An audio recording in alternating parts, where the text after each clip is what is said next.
Micrófono, Otto. Mi querido Eco. Micrófono. Ahí. Puntos a Vamos. mí, como a los enviados en Quito.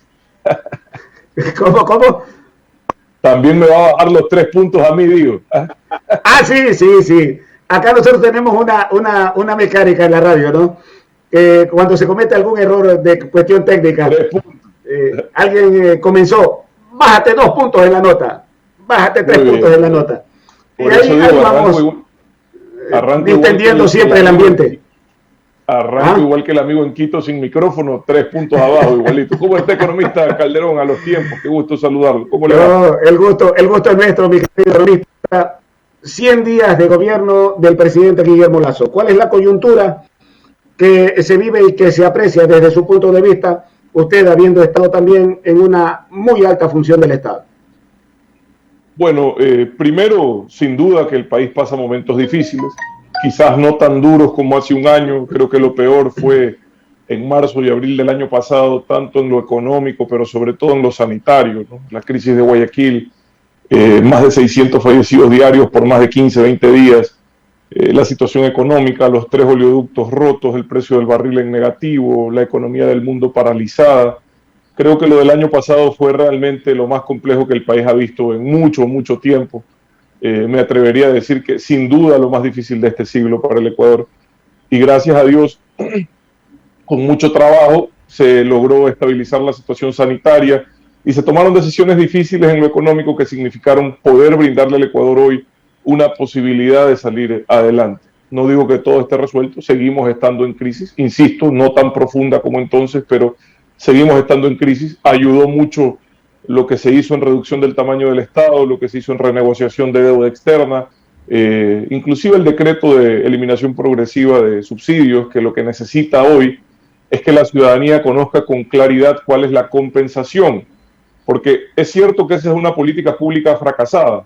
Subsidiar combustibles no ha sacado a nadie de la pobreza, pero también es cierto que tiene un impacto, sobre todo en su momento cuando se hagan los ajustes de pasajes de transporte urbano, y ese impacto necesita una compensación muy clara para que la ciudadanía más humilde, más sencilla, no se vea afectada, Osvaldo. Yo creo que en eso le falta trabajar, en explicar, más que la focalización, una compensación. En su momento, durante la pandemia, esa compensación fue incrementar en más de 500,000 los beneficiarios del bono de desarrollo humano, porque evidentemente las cifras de pobreza ocasionadas por la pandemia incrementaron dramáticamente, pero con el dinero de la eliminación progresiva de subsidios se incrementó el bono y se permitió que esas familias puedan, no les digo pasarla bien, pero no pasarla tan mal. Hoy el desafío del Pero también gobierno... se habló, mi querido Sí, economista Sonny Holner, también se habló de ofrecimientos de $500 que desgraciadamente no se han podido concretar por falta de liquidez. También fue una desconozco ese promesa, pero el ofrecimiento. aspecto coyuntural sigue siendo. Ya, ese ofrecimiento no, entiendo que yo ya no era parte del gobierno cuando eso ocurrió, no conozco ese ofrecimiento, pero lo que sí escuché es que habían ofrecido en su momento un dinero para el desempleado, y creo que la ley se los prohíbe porque ya el que está afiliado y queda desempleado ya tiene el seguro de desempleo de la Seguridad Social. No sé si me explico. Entonces no se podía Claro. duplicar ese tipo de bonos. Pero lo cierto, Osvaldo, es que sin duda alguna, cambiar gran parte de los recursos que hoy van destinados al subsidio para realmente invertirlos en desarrollo social, en eliminación de la pobreza, en prosperidad en la ruralidad, sería una política pública mucho más exitosa que insistir en la ya fracasada idea de subsidiar combustibles fósiles, que no tiene sentido social porque llega mayoritariamente a los que más tienen, no tiene sentido ambiental porque incentiva el uso de combustibles fósiles y por ende ocasiona mayor daño al medio ambiente, y no tiene sentido económico porque digamos que invertir más de 3,000 millones de dólares, siendo esta la tercera política pública en la que más invierte el Ecuador después de educación y salud, y no obtener nada realmente a cambio, no tiene sentido. Entonces creo que es importante que eso se mantenga, pero que se hable de las compensaciones a la ciudadanía para que puedan realmente salir adelante. Para mí ese es el gran desafío que tiene el gobierno actual. Creo que el gobierno anterior, y me incluyo, fallamos en explicar adecuadamente esas compensaciones, primero en octubre y después durante la pandemia. Creo que la gente no tuvo claro de dónde venía el dinero para atender a los más necesitados, venía justamente de ese cambio de esa política pública. estando afuera y después estando adentro, obviamente que el panorama, la visión es distinta, es diferente, sin duda, economista Sonneholner. Yo le pregunto, a propósito de la intervención de ayer del mandatario Guillermo Lasso, ¿qué es lo que usted más destaca de la intervención del presidente? No tuve la oportunidad de verlo, Osvaldo. Estuve viajando, regresando de una hacienda, estoy en mi trabajo nuevamente. He vuelto a mi vida en lo privado, como usted sabe. Y la verdad no tuve la oportunidad de verlo. He visto algunos resúmenes, creo que, o he visto algunas notas periodísticas. Creo que hoy el presidente tiene un desafío en materia de la crisis política que se le está armando en la Asamblea Nacional. Para mí lo más destacado ayer es el anuncio de Pachacutic de que rompen el acuerdo legislativo, se abren, dicen que no van a apoyar las iniciativas del gobierno y acusan al gobierno de una campaña de desprestigio en contra de las autoridades del legislativo. Yo creo que más que una campaña de desprestigio, aquí lo que ha habido es a un par que han quedado evidenciados y nos deben muchas explicaciones a los ecuatorianos. No creo que sea una campaña en contra de la asambleísta Cerda, el hecho de que se haya difundido un video en el que ella, con su propia voz y en sus propios temas, dice la barbaridad que dijo. Eso de si roban, roben bien, por Dios. Eso no puede ser una campaña de desprestigio. Ella misma se encargó de abrir su boca y de decir cosas que realmente, cuando menos, están reñidas con las leyes del Ecuador. Pero sobre todo son contrarias a quienes creemos en que la ética, la honestidad son parte fundamental en lo público y en lo privado. Entonces, ¿qué puede ser campaña de desprestigio que empiecen a andar chats de los asesores diciendo qué cargos han recibido a cambio de votaciones? O sea, esas son cosas que realmente deben de aclararse pronto si es que deseamos que el legislativo sea un acompañamiento, que es lo que tiene que ser, en materia de la consecución de los objetivos que tanto anhelamos los ecuatorianos por cumplir. En este caso, que volvamos a tener empleo, que se reactive nuestra economía, que tengamos una mejor educación, una mejor salud. El legislativo es parte clave de esto. Ahora, el Ejecutivo tiene que saber, el presidente tiene que saber, y creo que lo sabe, que también no todo pasa por el legislativo. Hay muchas cosas que se pueden hacer desde el Poder Ejecutivo, vía decreto, vía gestión, vía administración eficiente, y creo que en eso se han de enfocar más. Por lo menos en eso estaría enfocado yo, como lo hice cuando estuve al frente de la vicepresidencia, en que funcione con eficiencia.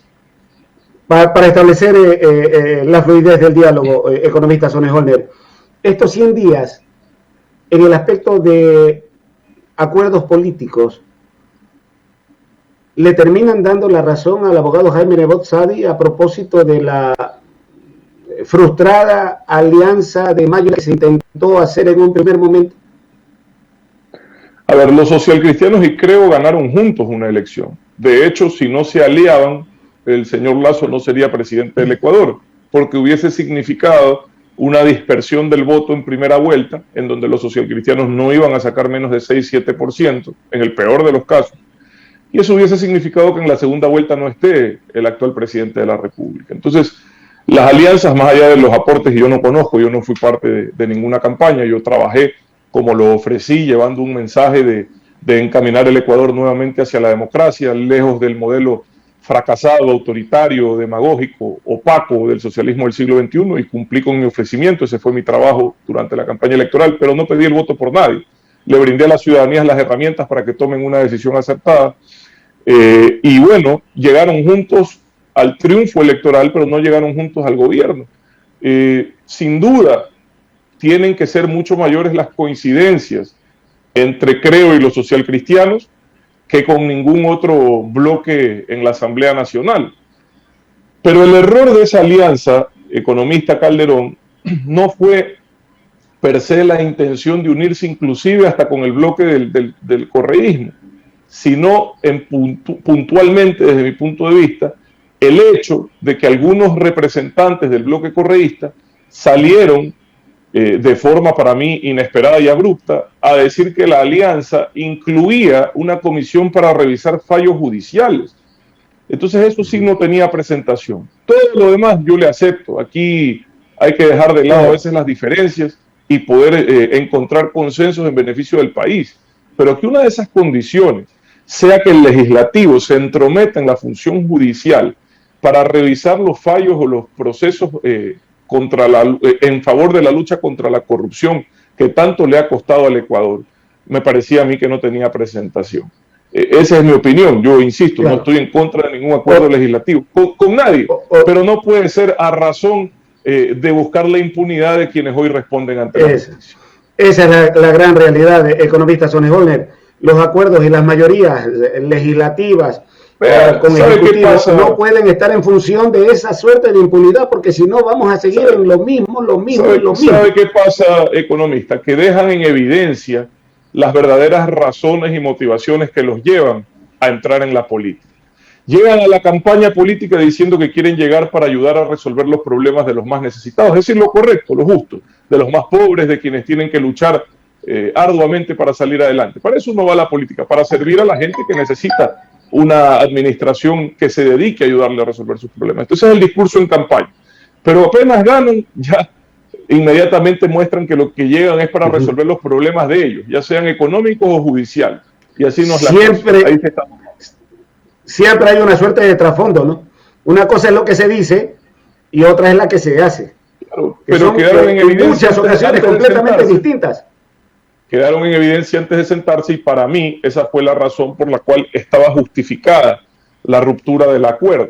Debieron haber aclarado que esa comisión no tenía nada que hacer en el legislativo, que el legislativo no tiene por qué ponerse a revisar fallos judiciales. Ojo, con esto no quiero decir, economista, que no existan errores en el sistema judicial, que no existan personas que pueden estar siendo procesadas de forma injusta. Existen, no solo en la política, en el día a día de muchos ecuatorianos, sin duda alguna. Pero lo cierto es que para eso están las instancias, dentro y fuera del Ecuador, para que esos temas sean evacuados en el marco legal y no en una intromisión de funciones, sin duda que no. Un tema acucioso que está unido, concatenado con lo que se vive en escala general: drogas, microtráfico, narcotráfico. La ministra de Gobierno, Alexandra Vela, dijo en días anteriores que se iba a presentar un proyecto en la Asamblea Nacional para la eliminación de la tabla de consumo. Le pregunto, habiendo sido usted vicepresidente, ¿esta bendita tabla del consumo depende de una acción legislativa o, como lo dijo ayer el presidente de la República, de una revisión directa del Ejecutivo para eliminarla o para ajustarla? ¿Cuál es su punto de vista?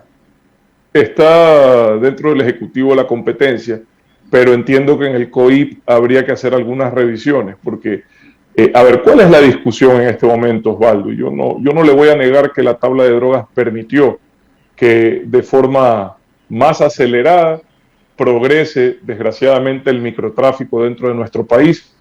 Sí, fue parte de eso, yo no se lo puedo discutir. Pero eliminarla no soluciona el problema. Ya tenemos, desgraciadamente, decenas, si no cientos de miles de jóvenes con adicciones, y eso ya es un problema de salud pública. Entonces, cuidado entramos en creer que meter preso al consumidor resuelve el problema de la adicción. Que yo lo encierre en una cárcel no lo sana de esa enfermedad, de ese problema de salud pública que es la adicción. La adicción es una enfermedad.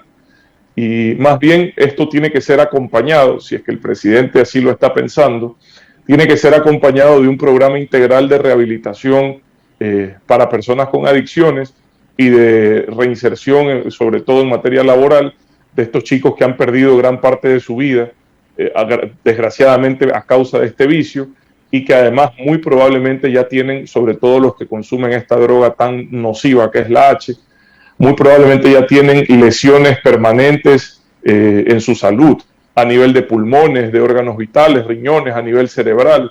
Habría que ver y tener un diagnóstico de cuántos jóvenes ya tendrán para siempre este tipo de lesiones y qué tipo de atención habría que darles, Osvaldo. Pero esto no es solo de eliminar una tabla. Si fuese así de fácil, si eliminando la tabla se eliminaran las adicciones, créame, ya se hubiese resuelto hace tiempo el problema. Creo que es un tema que yo siempre sugerí que se revisen las cantidades, sin duda.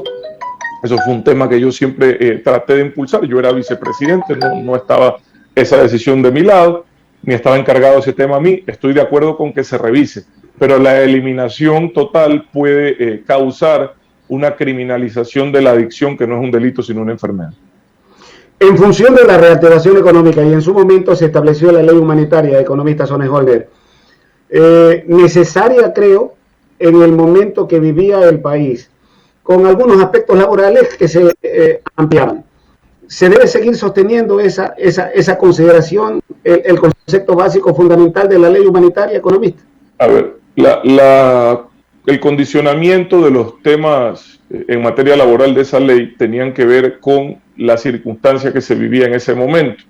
Esa circunstancia hoy es distinta y yo entendería, no recuerdo bien porque la verdad no, pero entendería que eso tenía plazos de aplicación, es decir, ya no se debería de poder aplicar ese tipo de medidas. Eso primero. Segundo, para quienes utilizaron esas medidas para abusar laboralmente de sus colaboradores, está la ley, es decir, esta ley no permitía que se extralimiten y empiecen a violar los derechos laborales de los ecuatorianos, todo lo contrario. Las personas que se sienten perjudicadas en ese sentido tienen todo el derecho, y de hecho hay alguna cantidad de procesos ya en el país, de reclamar que sean restituidos sus derechos laborales que fueron vulnerados. Esa ley también incluye un tema que yo veo que mucha gente cuestiona, que es el tema del 2% de impuesto a la renta mínima. Yo creo que eso debe de ser optativo para las pequeñas y medianas empresas. ¿Por qué se introdujo eso? Porque muchos pequeños y medianos empresarios insistían en que más costoso era el pago de un profesional contable para llevar adelante la presentación de su declaración de impuesto a la renta que el mismo pago per se. Es decir, tenían que pagar $200 de impuesto a la renta, pero les costaba $400 un profesional de la contabilidad para presentar aquello. Entonces, se le hacía 600, me explico.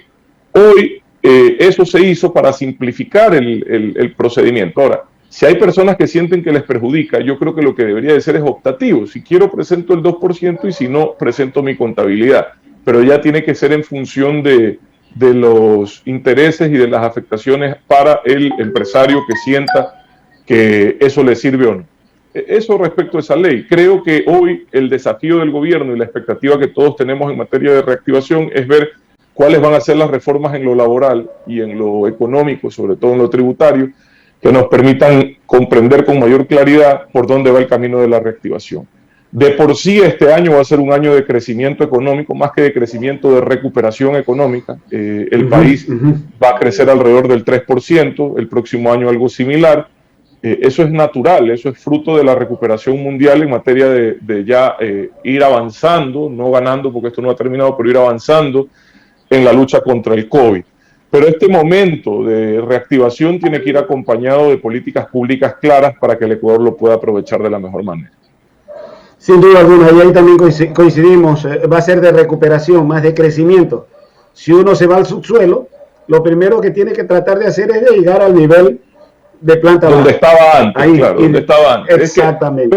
Es que, en marzo del año pasado, economista, con el digamos, diagnóstico que tenía el país, con lo que era visible, la expectativa de crecimiento del PIB, o sea, de pérdida, de disminución del tamaño de la economía, era del 12%.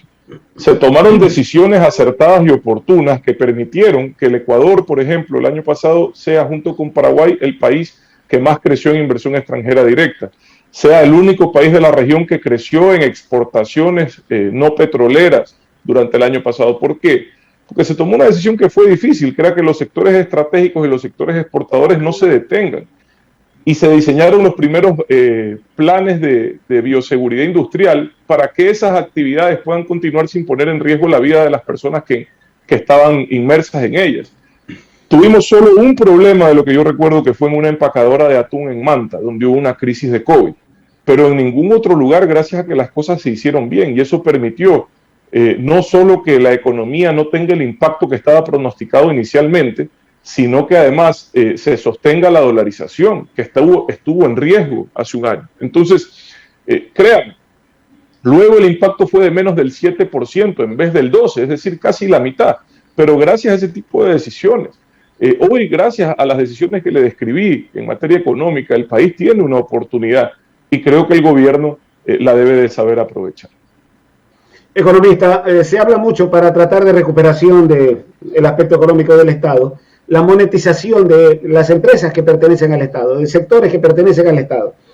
¿La monetización debe ser de venta total o se debe tratar de buscar lo que, por ejemplo, aquí en la ciudad de Guayaquil funcionó, alianzas público-privadas con mayor predominio porcentual de la cosa pública?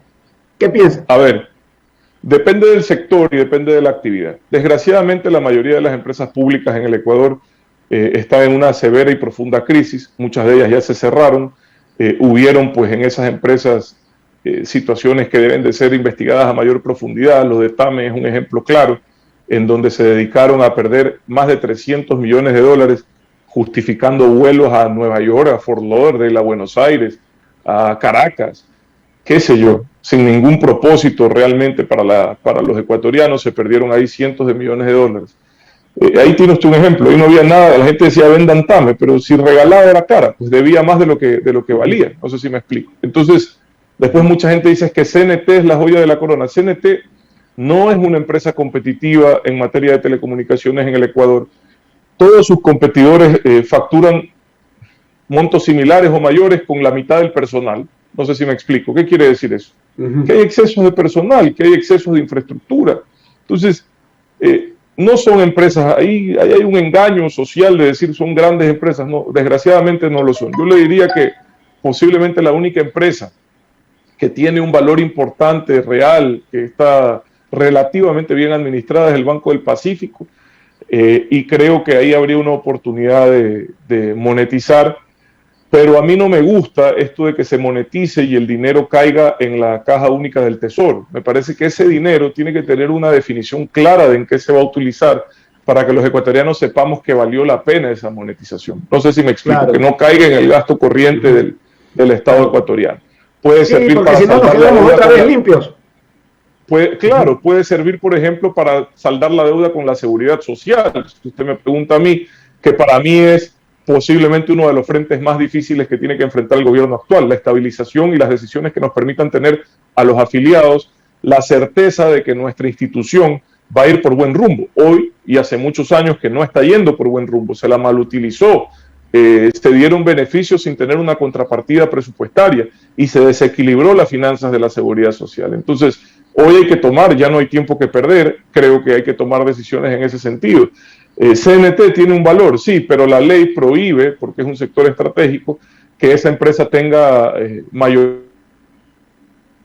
accionaria, que tendrían que encontrar una alternativa en ese sentido. Lo mismo con las empresas petroleras, que también son sectores estratégicos. Entonces, no es que así nomás se puede uno liberar de los activos del Estado. Son procesos que primero tienen que ser transparentes, pero sobre todo tienen que ser dentro del marco de la ley que prohíbe que los sectores estratégicos, hoy en manos del Estado, tengan mayoría accionaria privada. Hay mucho tema para conversar, sin duda, mi querido economista Sonny Holder, pero hablemos del aspecto individual. Usted está en campaña permanente. Ese de sigue Otto, sigue Otto, sigue Otto, vamos Otto, vamos Otto. ¿Cómo mismo va a quedar el nombre del movimiento? ¿O usted va finalmente a ser cobijado por CREO, por el Partido Social Cristiano? ¿Cuál es la idea que se tiene, mi querido economista Otto Sonny Holder?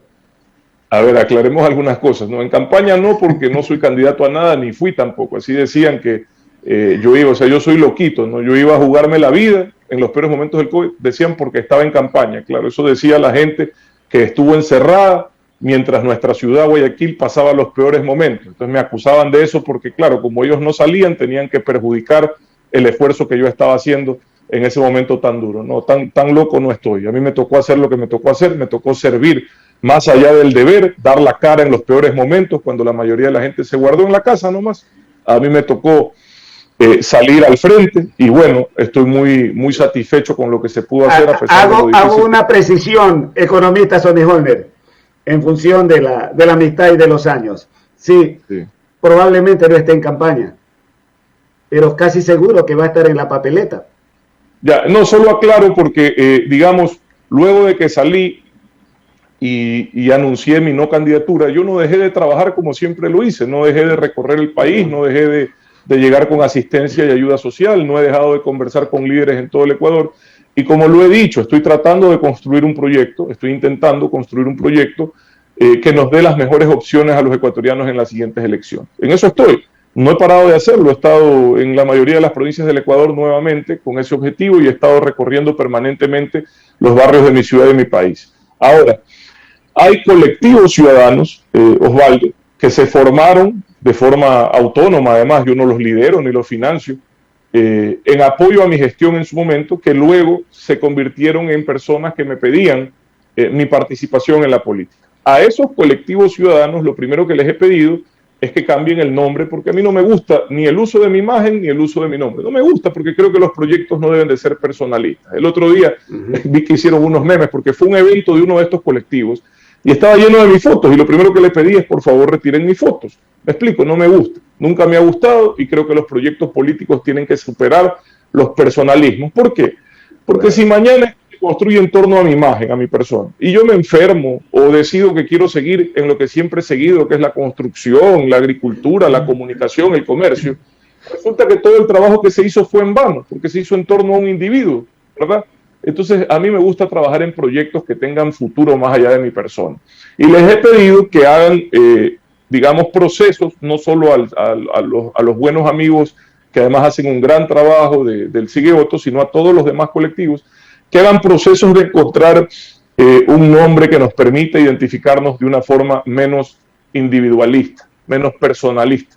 Y ellos tomaron para mí la democrática y participativa decisión de hacer un concurso para encontrar este nombre, que ojalá mañana sirva también para un proceso político más amplio o alguna organización política. Ahora, yo no voy a crear un nuevo partido, Osvaldo, a mí me parece un despropósito. El Ecuador llegó a tener más de 24 partidos nacionales en las elecciones anteriores, con 16 candidatos presidenciales, una vergüenza, ¿ya? Hoy debe de haber una depuración del padrón electoral y tienen que quedar alrededor de 14 organizaciones nacionales, 14. Entre esas 14 hay algunas que están en conversaciones conmigo y que están buscando liderazgos para una renovación. En ese proceso estoy dispuesto a participar, pero yo no le voy a poner más partidos a los ecuatorianos sobre la mesa porque me parece innecesario e injusto. Si saco adelante ese proceso de renovación, de incorporación de nuevas caras a una institución política existente, pues ahí vamos a estar entonces en el 23, yo no necesariamente como candidato, sino impulsando alternativas para el 23 y para el 25. Ahí también coincidimos. Hacer lo mismo de lo que se ha cuestionado es un verdadero absurdo, ¿no? Seguir fomentando o alimentando la creación de más y más movimientos y más partidos políticos en una dispersión con una población relativamente pequeña para esa cantidad de movimientos y de partidos nos parece que es un absurdo. ¿Qué nos presenta esto? Una falta de cultura política o ideológica de nuestra sociedad, economista Sonny Holner. Sí, lo que pasa es que todos empiezan y dicen no, con ese partido no, porque ya estaba fulano, porque ya está mengano, porque Perencejo de ese partido estaba sentenciado. Yo les digo, vean, si alguien cometió una ilegalidad, pues que responda ante la justicia, yo no voy a opinar sobre eso, pero las instituciones políticas deben de trascender a las personas y deben de ser espacios de fortalecimiento de las ideas y de los objetivos del país, más allá de los individuos. Esos individuos ya no están, por las razones que sea. Hay que lograr que esas instituciones no se pierdan, por el contrario, que se renueven, que se fortalezcan y que puedan ser opciones serias en las próximas elecciones. Y yo siempre fomentaré la unidad, trataré de evitar la dispersión, porque creo que ese es el camino. Pero no voy a apoyar en las seccionales a personas o autoridades que yo considere que no hagan un buen trabajo. O sea, en nombre de la unidad o para evitar la dispersión, no se puede mantener a las ciudades o a las provincias del país con liderazgos que dejan mucho que desear, ¿no? La del estribo, como se dice popularmente, economista Otto Sonny Holner, usted no va a apoyar a personas que no se lo merezcan sin duda alguna, pero sí podría... No, y de frente estaría ayudando a las personas que hagan las cosas bien, claro. Claro. Pero ¿quién puede hacer mejor las cosas que uno mismo de pronto? ¿Perdón? Y tengamos a Otto alcalde. ¿Usted quiere otro alcalde u otro alcalde? ¿Cómo es la cosa? No, clarito estoy hablando, mi querido Otto alcalde. Bueno, a ver, de nuevo, qué más bonito que trabajar y servir a la ciudad que uno ama, que es la ciudad de Guayaquil, sin duda, pero eso no es una decisión que se pueda tomar en este momento, Osvaldo. Falta mucho todavía por recorrer y creo que yo, como le dije, apoyaré la mejor opción para los guayaquileños, los quiteños, los cuencanos, los machaleños, en todo el país trataré de apoyar a la mejor opción. Si en el caso de mi ciudad esa alternativa pues pasa porque yo tenga que participar. Yo jamás me he negado ni me negaré, si es que ya he construido la estructura y el espacio para hacerlo bien, jamás me negaré al servicio público. No lo hice cuando fui vicepresidente, acepté ese desafío a pesar de que no era parte yo de ese proyecto político. No participé en las elecciones presidenciales, aunque a ustedes les constará las grandes posibilidades que habían de llegar a la presidencia. No lo hice porque no había trabajado en ese sentido, no estuvo nunca en mis objetivos y por ende no me hubiese gustado hacerlo de forma improvisada, pero hoy sí estoy preparando el terreno, la estructura, el espacio, para que cuando llegue una decisión de ese tipo, ya sea en el 23 o en el 25, lo pueda hacer con la certeza de que no es una improvisación, sino fruto de un trabajo organizado, estructurado y planificado. Yo le decía la última, la del estribo, pero a propósito de lo que usted indicaba, del amor que uno tiene por su tierra natal, por su terruño, eso es innegable, le planteo esta inquietud. Usted conoce, yo soy de Quevedo, yo amo a Quevedo como amo a Guayaquil, pero los niveles de inseguridad que vivimos en Quevedo, irradiado a otras ciudades del país, representan un gravísimo problema para también buscar el desarrollo nacional. ¿Qué poder hacer, qué encontrar como solución a este problema acuciante de la violencia en términos generales, independientemente de los factores que le están propiciando, mi querido economista? Vea, lo que le voy a decir es difícil, pero es la realidad del Ecuador y nosotros no nos debemos ni nos podemos engañar.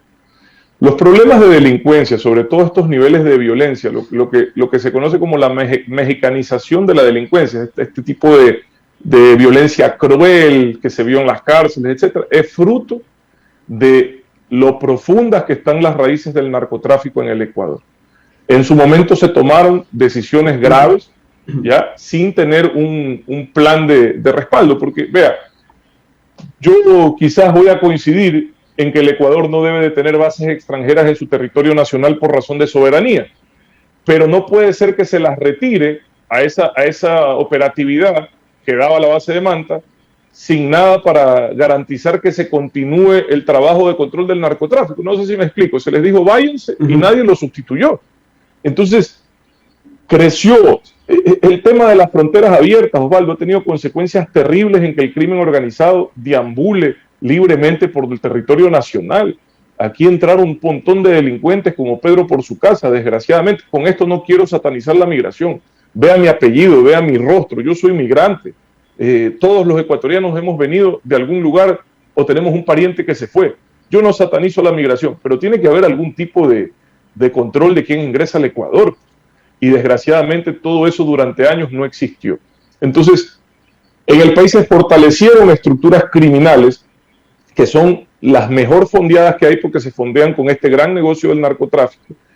Y hace un par de años se empezaron a tomar decisiones de restituir el control en fronteras, de retomar los vuelos para controlar el narcotráfico por agua, esa cooperación que se hace con los Estados Unidos, sin la necesidad de que tengan una base, hay cooperación. ¿Me explico? Entonces, todo eso significó que la delincuencia organizada empiece a pelearse al interior por los espacios que se van reduciendo. Y eso resulta en la violencia en las cárceles, resulta en la violencia en las calles, en los sicariatos. Y mientras más avance el gobierno actual, que veo que va fortaleciendo ese camino de combatir duramente esas actividades ilícitas, más reacciones violentas vamos a tener por un tiempo, ¿ya? Porque son menos espacios viables para esa actividad delictiva. Entonces los mismos actores empiezan a autodepurarse, por usar algún término, para ocupar esos espacios limitados. Igual. Desgraciadamente eso va a ocurrir si es que el gobierno sigue presionando, pero hay que presionar al narcotráfico y hay que erradicarlo.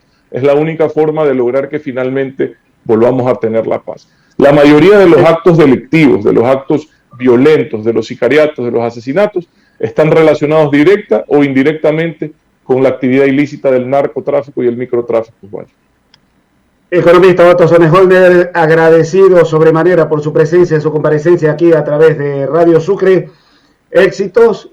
Y hay una cosa que es clara, tendremos otro alcalde en Guayaquil en el 2023. Solo el tiempo lo dirá, mi querido Osvaldo. Un abrazo. Un abrazo. Salúdelo a Vicente, gracias. Pensé que lo iba a saludar. ¿Eh? Mándele un abrazo a Vicente.